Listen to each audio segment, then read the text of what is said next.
cut.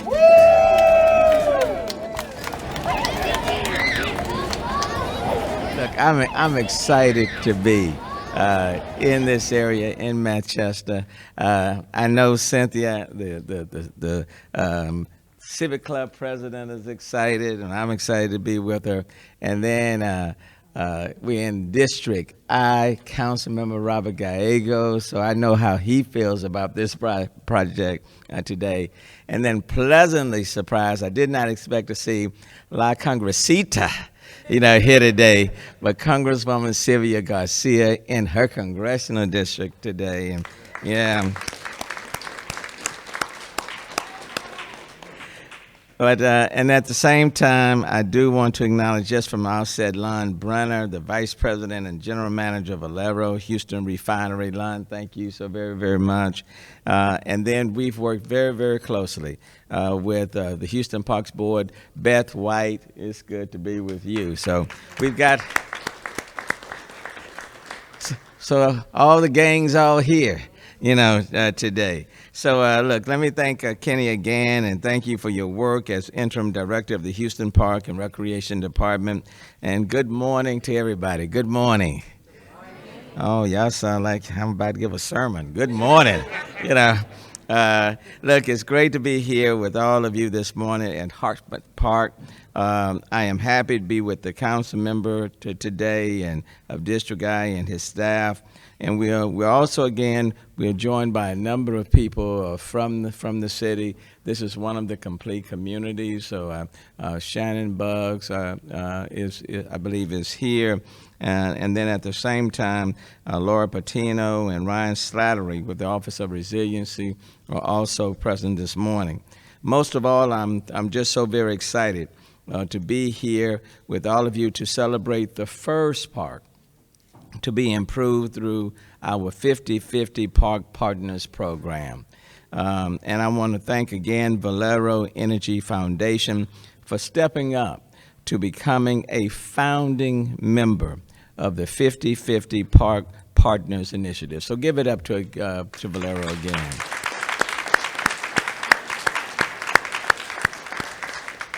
Look, we have a number of beautiful signature parks across the city, and we are all justifiably proud of each and every one of them.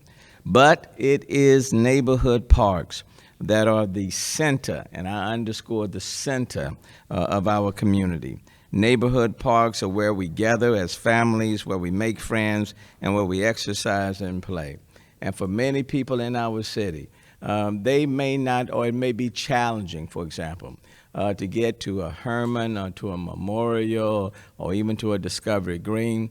But it's these localized neighborhood parks in the communities that can really transform these communities and neighborhoods for the better.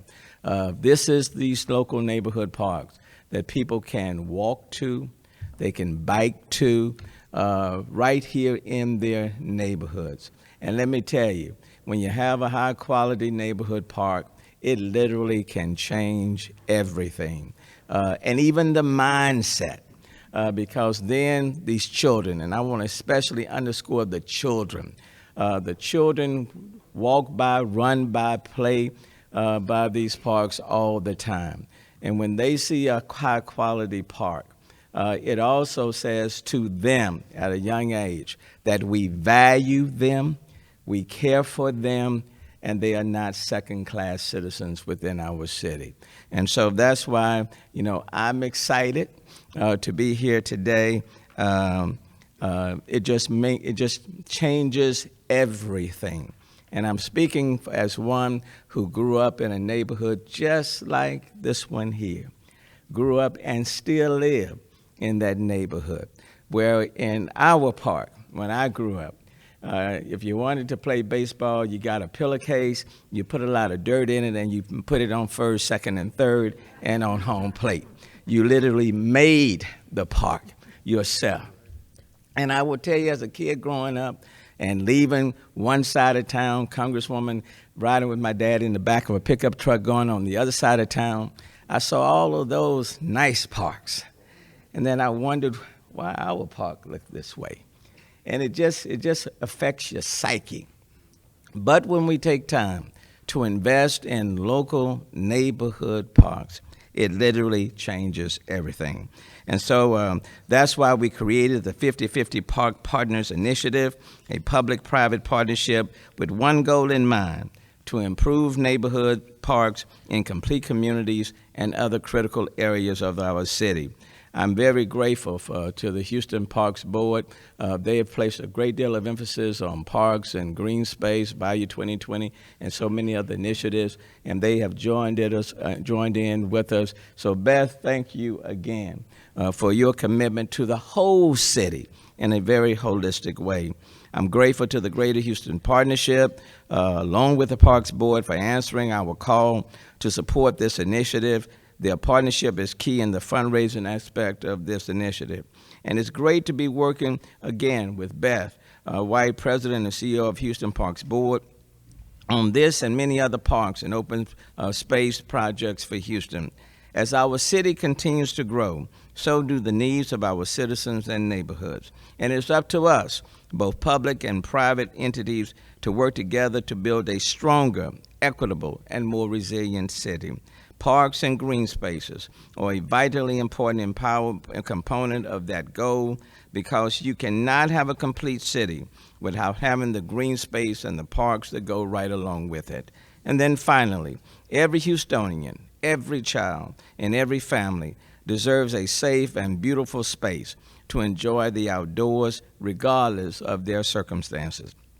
Complete communities, resilient Houston, and 50/50 is how we will work together to improve neighborhoods so all Houstonians can have access to quality services and amenities. Again, I appreciate Valero's generous contribution to this playground project. Looking for a lot more Valeros in the city of Houston.